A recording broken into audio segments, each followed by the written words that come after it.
meetings were held with the Private Sector Commission and Guyana Manufacturing and Services Association. Minister Jordan says he is pleased with the tone and pace of the consultations. Paul McAdam has been following these consultations. Here is his report. The Minister and his budget team met with the Private Sector Commission and the Guyana Manufacturing and Services Association, respectively. I like the positive attitude of the private sector. I perhaps know what is perhaps bringing it, and I'm happy.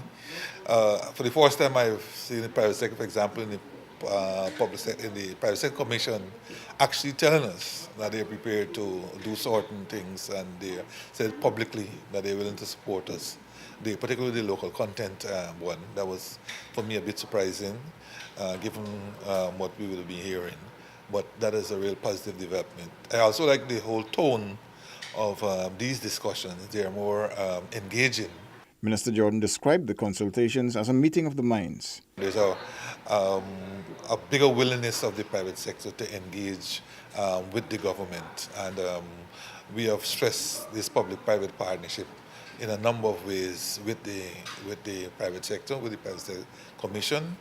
We've worked with the Guyana Manufacturing Services Association. In fact, this is the only body that we have round tables going.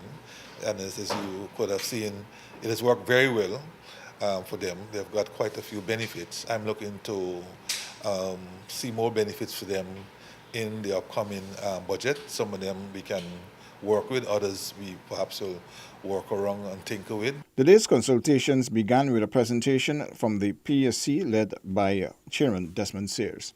Sears said that a priority for the Commission was the formulation of local content policy, particularly within the oil and gas industry. We're asking the Minister to maybe speak to the Minister of Business to accelerate the process. In other words, you can always change. It could be an evolving policy. You could always make changes as you go down the road, but we would want before 2019, especially before oil production, that we have a local government policy, local content policy, which would more or less set the stage for locals to participate in the oil and gas industry. The GSMA's consultations followed, with executives making cases for tax relief in several sectors and the expansion of the tax net in others.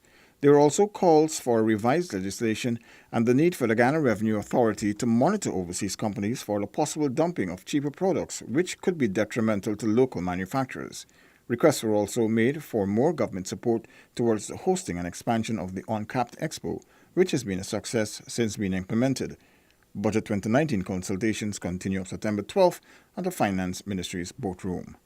Paul McAdam for InfoHub.